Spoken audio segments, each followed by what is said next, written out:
Ach, hallo, herzlich willkommen.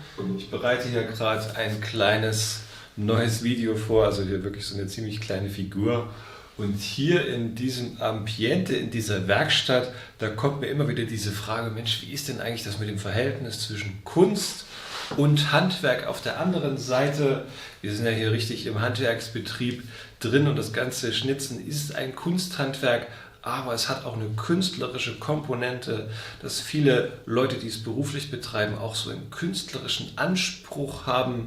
So habe ich es immer wieder gehört von einigen Bildhauern, die das Ganze so formuliert haben. Aber vielleicht würdest du es auch anders formulieren und ich habe es mal so Kunst und Handwerk genannt.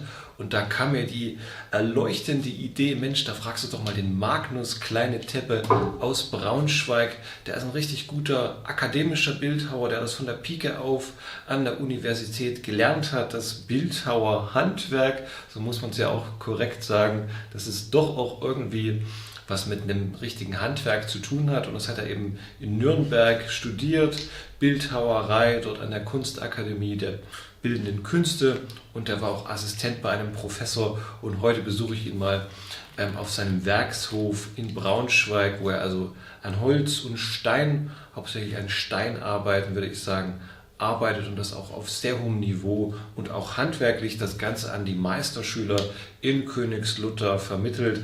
Also da ist er prädestiniert für diese Frage, und da kann man sich ein bisschen anhören, was er dazu zu sagen hat. Dafür ist dieses Video gemacht, diese beiden Pole mal zu verbinden und gucken, was hat das eigentlich für einen Gehalt, auch von jemand, der das nun schon viele Jahrzehnte betreibt. Also viel Freude beim Zugucken. Ich verlinke von Magnus Kleine-Teppe unter dem Video natürlich seine Seite und noch andere Einträge, wo ihr euch ein umfängliches Bild von seinem Schaffen machen könnt.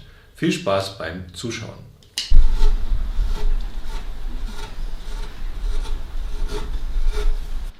Schönen guten Tag, mein Name ist Magnus Kleine-Teppe. Ich bin figürlicher Bildhauer und arbeite mit allen klassischen Materialien, das heißt Ton, Gips, Ton kann man brennen, Terrakotta, Holz, Stein und Bronze.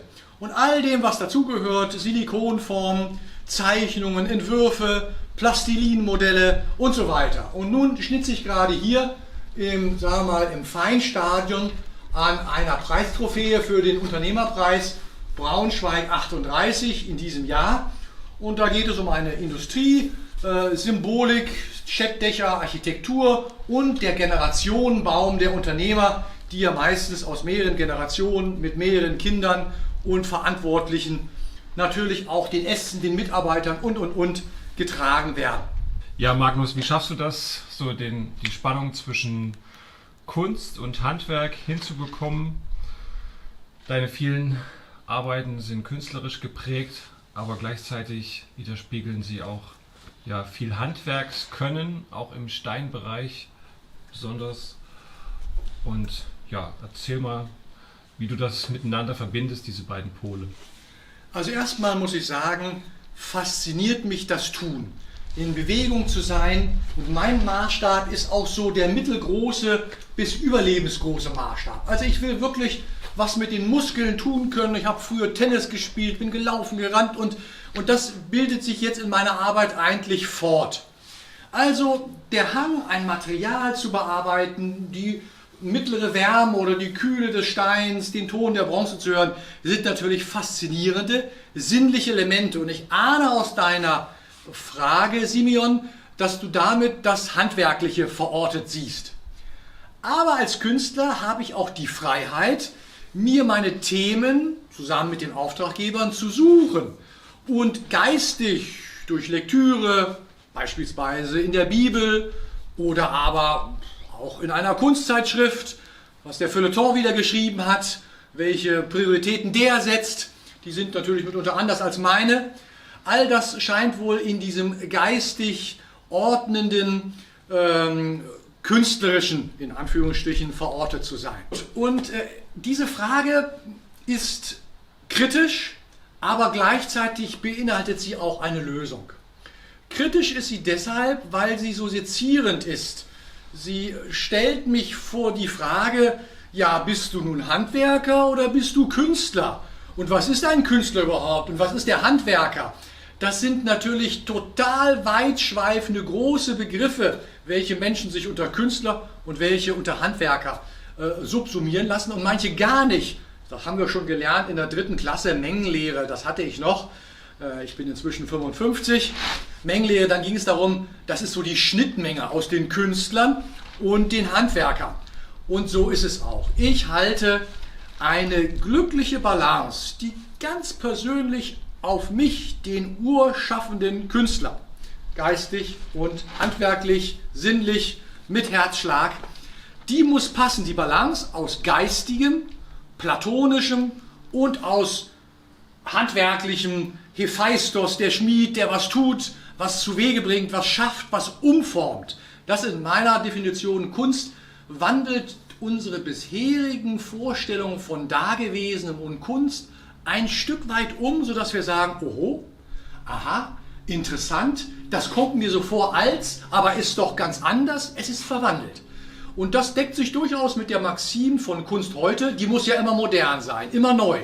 Aber wenn ich etwas verwandle, was bekannt ist und was allen geläufig ist, dann ist es natürlich auch etwas Neues. Aber ich versuche natürlich als handwerklich gebildeter Mensch, der auch einen Sinn dafür hat, eine schöne Verwandlung, eine gültige Verwandlung zu schaffen als Kunstwerk, die Bestand hat, wo die Leute nicht sagen, naja, beim ersten Sperrmüll kommt das weg, braucht hier niemand, will auch niemand ausstellen.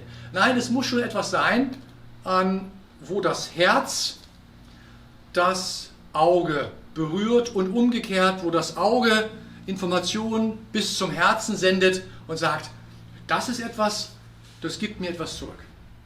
Lieber Simeon, nun filmst du mich ja gerade hier in meinem Atelier, sonst ist es umgekehrt.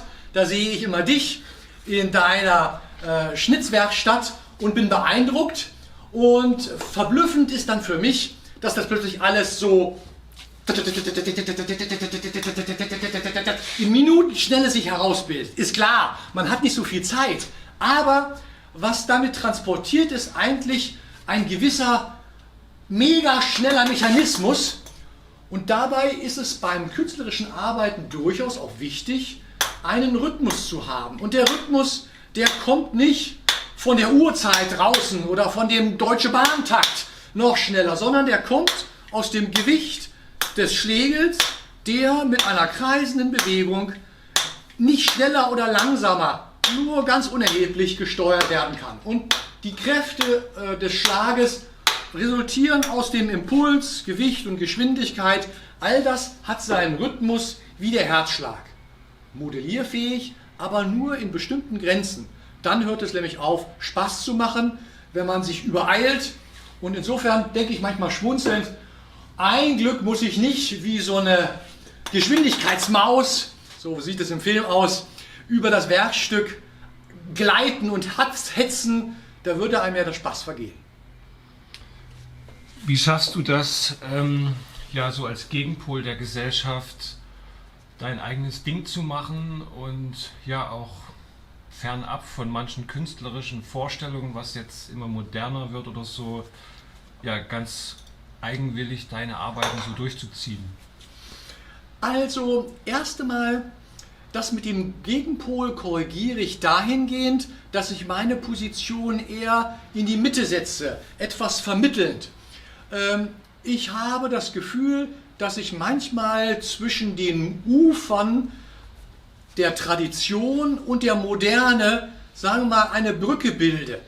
Dass ich irgendwo da in der Mitte des Flusses bin und weder ganz traditionell noch ganz modern. Und ich glaube, so geht es vielen Menschen. Es ist wichtig, dass wir Kategorien haben, wo wir sagen Plus, Minus, heiß, kalt. Aber wer ist schon völlig erkaltet? Und wer ist schon völlig heiß und verbrennt? Also wir sind alle Mischwesen, bei denen sich, deine anfängliche Frage aufnehmen, das Künstlerische und das Handwerkliche, das geistlich Liebende, das Platonische und das erotisch-handwerkliche, sinnliche miteinander mischen. Und wie arm wäre es, wenn man nun sagt, Kunst dürfe heute nur noch dem einen oder dem anderen Pol zugehören. Also ich bin einer, der sagt, sowohl als auch sich dieser Position der Anteile von Plus, Minus, heiß, kalt bewusst ist. Und das ist ein Lebensprozess. Diese Verhältnismäßigkeit der Pole, die wandelt sich. Und das ist eine große Qualität, dass man sich selbst plötzlich erlebt als einer, der etwas anderes schafft als das, was er vielleicht vor 15 Jahren gemacht hat oder in 15 Jahren tun wird. Dieser Werkraum ist eigentlich der Entwurfsfindung durch Zeichnung, man sieht das hier im Hintergrund, und Modellen. Hier habe ich nun auch mal ein geglücktes Modell in Bronze gießen lassen. Auf alle Fälle, es sind Modelle, Vorstudien im kleinen Maßstab für Dinge, die später größer oder auch in einem anderen Material als Ton oder Gips ausgeführt werden. Und Holz fügt sich dem hier ganz gut zusammen. Also Entwürfe und mittelgroße Holzarbeiten, das ist der Bereich, den ich für diesen Werkstattraum aufgehoben habe. Für den Unternehmerpreis Braunschweig 2021 schnitze ich 4 Trophäen für die Preisträger. Und jetzt kann man sehen, wie sich das entwickelt von dem eher noch roh behauenen Zustand mit facettierten Schlagflächen des Eisens, schließlich zu so einer ganz organischen Schwellung, sagen wir mal wie so ein Pilz, der sich so räumlich in alle Richtungen dreht, mit dem Baumstamm und einer architektonischen Andeutung. Und das Nussbaumholz tut hier mir sehr viel Textur verlebendigend hinzu, sodass die Preisträger eigentlich immer sehr erfreut sind, wenn sie so ein echt geschnitztes Unikat bekommen. Da interessiert mich jetzt einfach das Thema, was es jetzt genau geht. Diese Skulptur ist aus einem 5 Meter langen Stamm geschnitzt, gearbeitet, der an einem Fluss stand, hier der Oker in Braunschweig. Und zu der Zeit, als ich diesen Auftrag hatte, war ich im Begriff, mich zu verloben mit meiner heutigen Frau. Und insofern habe ich mich, den starken Bildhauer, mit der anhimmelswerten, schönen Frau dargestellt. Und im Beginn einer Liebe sind es immer 2 Komponenten. Es ist eine erotisch-sinnliche, so wie auch der Bildhauer ein sinnlich arbeitender Mensch ist, gerade wir Holzmenschen haben ein Faible für Farben, Texturen und eben die Struktur des Holzes. Aber in der beginnenden Liebesbeziehung ist auch das feine Geistliche, das Zueinander, dass man sich berührt, emotional, aber eben auf einer, sag mal, auch intellektuell, sinnlich, seelischen Ebene.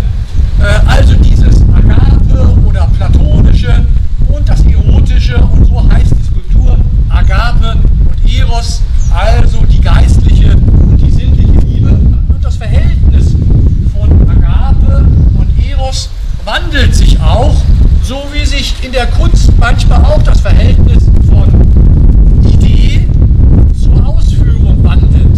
Manche Dinge sind sensationelle Idee und es braucht nur wenige Striche, um das aufs Blatt zu bringen.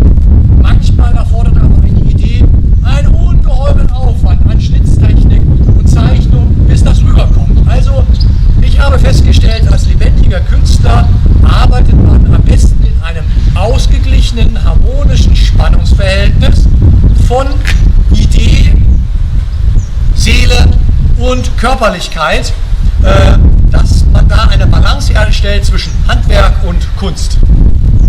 Ja, sehr gut.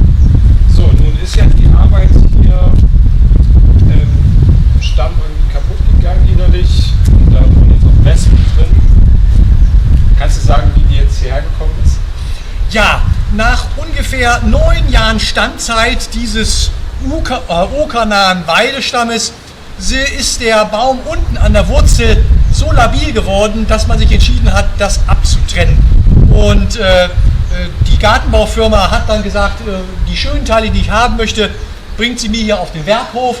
Und das habe ich jetzt mit einem anderen Sockel, hier waren normalerweise noch 2 Meter drunter, aufgestellt.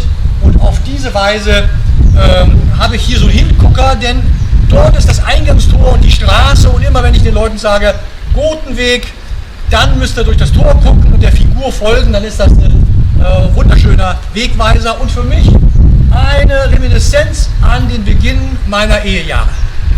In der Tat haben sich hier jetzt Wespen eingenestet, die dieses langsam vergehende, sich zersetzende Holz wunderbar als Zellulose weiterverarbeiten, um womöglich wieder ein eigenes Kunstgebilde und Raumgebilde zu schaffen. Ja, das jedenfalls der Vergang einer Holzfigur im Außenbereich bei Sonne und Regen, der ist unvermeidlich und das müsste man dann frühzeitig in Bronze abgießen oder sagen, man macht es aus mehreren Steinstücken aufeinander, wenn man sowas für die Ewigkeit erhalten möchte. Aber so wird wieder Platz für neue Kunst.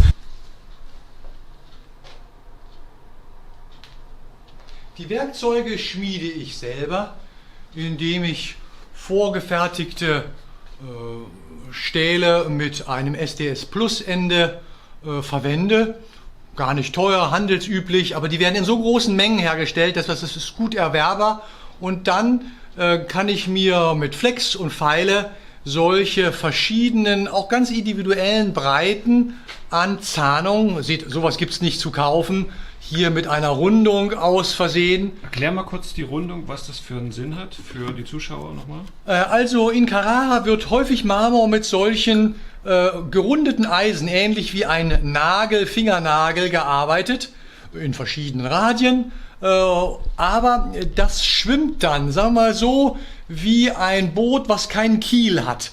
In dem Moment, wenn ich aber hier Zähne habe, dann geht das durch wie ein Grubber, durch das Marmormaterial. Ein Grubber ist so ein Bodenauflockerungswerkzeug am Beginn der Feldbearbeitung. Nun ja, und dann gibt es wieder handelsüblich solche Einsätze, die man sich aber auch frisieren kann, indem man die Spalten breiter macht oder enger. Oder so, und ich muss nochmal reingrätschen, also die Werkzeuge hier, das sind alles schmiedeeiserne Werkzeuge sozusagen, keine Hartmetalleinsätze. Das geht für den Marmor, wenn das jetzt interessierte Leute betrifft, die sowas gern machen wollen.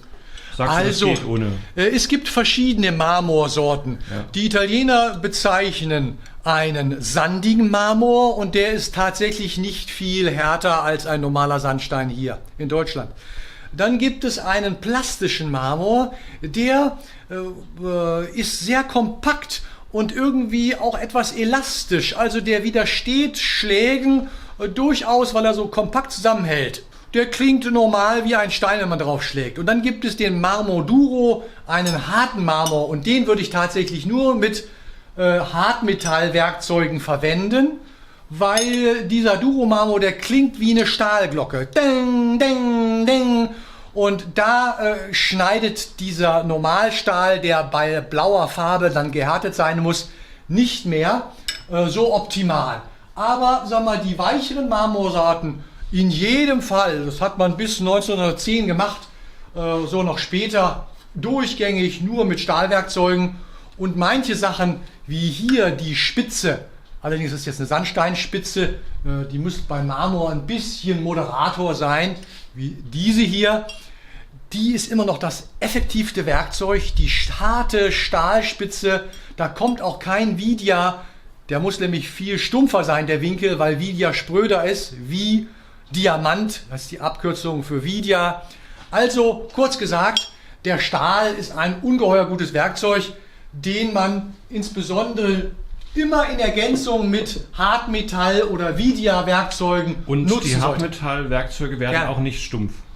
Oder? Nein, beim Marmor überhaupt nicht. Da fängt man an mit 3 Eisen. Und die schmiedeeisernen im Vergleich? Auch nahezu nicht. Marmor ist kein abrasiver Stein, deshalb gibt es ja auch keine Marmorschleifsteine, also Marmorstücke, auf denen man jetzt ein Küchenmesser schleifen würde. Das funktioniert nicht. Also diese kristalline Bindung ist derart, dass sie nicht irgendwie mit Zacken oder Kanten ein Metall schleifen könnte. Ganz anders eben Sandsteine oder Quarzite und dergleichen. Ja. Sehr gut. Ich bin dazu übergegangen, häufig auch kleine Modelle zu arbeiten, von denen ich dann per Messtechnik gleich auf die große Auftragsfigur gehe.